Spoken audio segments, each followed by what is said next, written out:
Salut à tous et bienvenue dans ce nouvel épisode où on va plonger dans les méandres de notre psychologie urbaine et personnelle.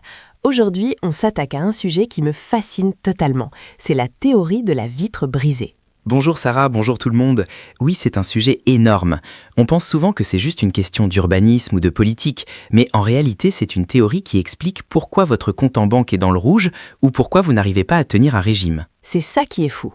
On va partir des rues du Bronx pour finir dans notre propre cuisine devant un évier rempli de vaisselle sale. Thomas, pour commencer, il faut qu'on remonte le temps.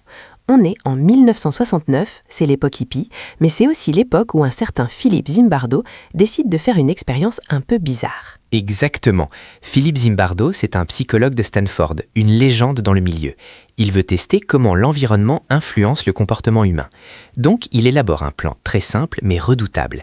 Il achète 2 voitures identiques, des vieilles Oldsmobile, sans plaque d'immatriculation, capot ouvert. Il en gare une dans un quartier difficile du Bronx, à New York, et l'autre dans une rue super tranquille et riche de Palo Alto, en Californie. Donc on a 2 décors radicalement opposés, le chaos urbain d'un côté et la banlieue chic et ordonnée de l'autre. Qu'est-ce qui se passe ? Dans le Bronx, ça n'a même pas pris 10 minutes. À peine Zimbardo avait-il tourné les talons que les gens ont commencé à désosser la voiture. Une famille passe par là, le père dit au fils d'enlever le radiateur, la mère vide la boîte à gants. En 24 heures, la voiture n'était plus qu'une carcasse. Tout ce qui avait de la valeur a été volé, les vitres ont été brisées, la sellerie arrachée. Les enfants l'utilisaient comme terrain de jeu. Bref, la destruction totale et immédiate. Bon, ça, malheureusement, on pourrait dire que c'était prévisible vu le contexte social du Bronx à l'époque. Mais c'est à Palo Alto que l'histoire devient vraiment intéressante, non ? C'est là que Zimbardo nous met une claque. À Palo Alto, la voiture reste intacte. Une semaine passe, rien. Les gens passent devant, ils l'ignorent. Personne ne touche à rien. C'est propre, c'est net. Alors Zimbardo, un peu frustré que sa théorie ne se vérifie pas assez vite, décide d'intervenir. Il prend un marteau et il va lui-même briser une vitre de cette voiture à Palo Alto. Le fameux déclencheur. C'est le signal. Et là, Sarah, c'est fascinant. À peine la vitre brisée, la dynamique change instantanément. Les passants, ces gens bien sous tout rapport, ces citoyens modèles de Palo Alto, se transforment en vandales. En quelques heures, la voiture est retournée, détruite, exactement comme dans le Bronx. Attends, c'est dingue. On parle des mêmes gens qu'il a réignorés pendant une semaine ? Les mêmes. Et Zimbardo a noté un détail crucial. Les vandales de Palo Alto étaient des blancs, bien habillés, l'air respectable. Ce n'étaient pas des criminels de carrière. C'est ça la leçon fondamentale de l'expérience. Le vandalisme n'est pas inhérent à la personne. Il est déclenché par le contexte. La vitre brisée envoie un signal puissant. Ici, personne ne surveille, personne ne s'en soucie, tout est permis. C'est le signal du désordre. Une fois que la barrière psychologique de l'ordre est rompue par cette simple vitre cassée, c'est l'anarchie qui s'engouffre. C'est terrifiant de se dire qu'on est tous des vandales potentiels si le contexte s'y prête. On est des animaux sociaux, Sarah. On scanne notre environnement en permanence pour savoir comment se comporter. Si l'environnement te dit « c'est le chaos », tu te comportes de manière chaotique. Et cette idée, elle est restée dans les cartons universitaires un moment, jusqu'à ce que 2 sociologues, Kelling et Wilson, publient un article célèbre en 1982 intitulé « Broken Windows ». Et c'est là que ça devient une stratégie politique. Oui, et on saute dans le temps vers les années 90 à New York. Pour ceux qui ne connaissent New York qu'aujourd'hui, c'est difficile d'imaginer à quel point c'était dangereux à l'époque. C'était littéralement un coupe-gorge. Ah, mais c'était l'enfer. Le métro new-yorkais des années 80 et début 90, c'était une zone de guerre. Les rames étaient couvertes de graffitis du sol au plafond, on ne voyait même plus à travers les vitres. Il y avait une fraude massive, de l'agressivité, des vols, la ville perdait le contrôle. Et là, William Bratton arrive à la tête de la police des transports, puis de la police de la ville, sous le maire Giuliani. Et il décide d'appliquer la théorie de la vitre brisée à la lettre. C'est la politique de la tolérance zéro. Mais ce qui est surprenant, c'est qu'au lieu de chasser les meurtriers en priorité, ils se sont mis à chasser les fraudeurs du métro et les laveurs de pare-brise au feu rouge. Ça paraît contre-intuitif, non ? Complètement contre-intuitif pour le grand public. Les gens disaient « on se fait agresser et vous perdez du temps avec un gamin qui saute un tourniquet ». Mais la logique de Bratton était implacable.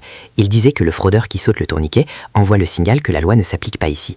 De plus, statistiquement, celui qui fraude est souvent le même qui porte une arme illégale ou qui a un mandat d'arrêt. Donc ils ont nettoyé les graffitis, systématiquement. Obsessionnellement. Si une rame était taguée la nuit, elle ne sortait pas le lendemain tant qu'elle n'était pas nettoyée. Le message était clair, nous contrôlons cet espace. Ils ont arrêté des milliers de fraudeurs.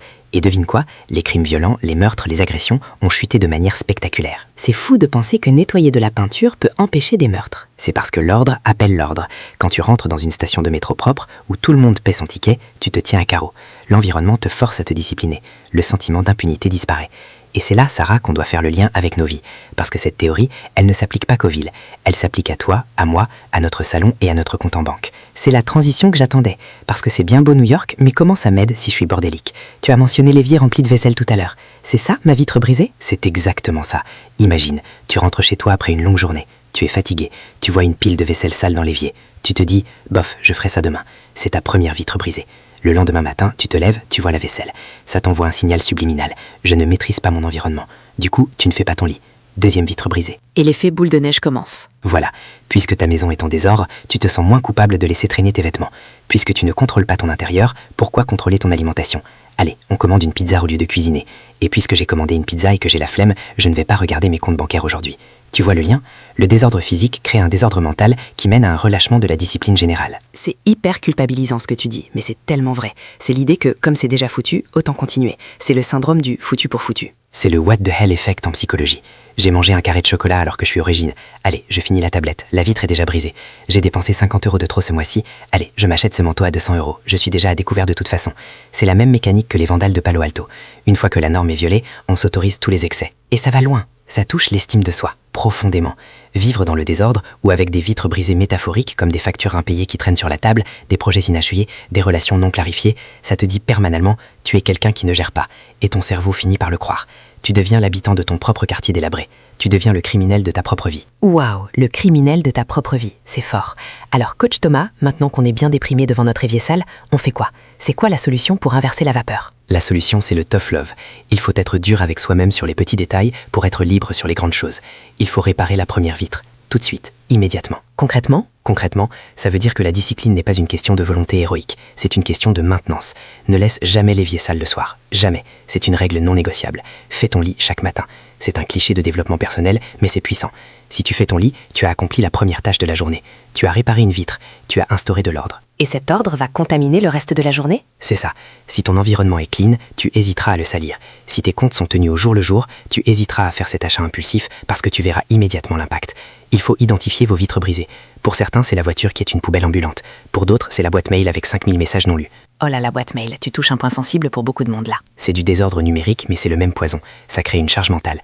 Zéro inbox, c'est comme nettoyer les graffitis à New York. Ça libère l'esprit. Donc, le conseil est simple. Arrêtez de vouloir changer votre vie entière du jour au lendemain. Ne dites pas « je vais devenir riche et fit ». Dites plutôt « je vais laver cette assiette, je vais ramasser cette chaussette, je vais répondre à ce mail tout de suite ». C'est le pouvoir des petits gains marginaux. Exactement. Si vous tolérez le médiocre dans les petits détails, vous inviterez le désastre dans les grands projets.